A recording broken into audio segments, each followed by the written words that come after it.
మండలం రాజానాయక్ తండాలో ఐకేపీ ధాన్యం కొనుగోలు కేంద్రాలు కొనుగోలు చేయట్లేదని రోడ్డెక్కి రైతులు ధర్నా చేశారు.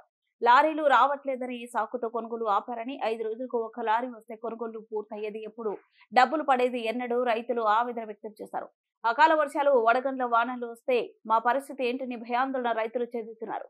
వెంటనే కొనుగోలు మొదలు పెట్టాలని తండా రైతులు డిమాండ్ చేస్తూ ధర్నా నిర్వహించారు.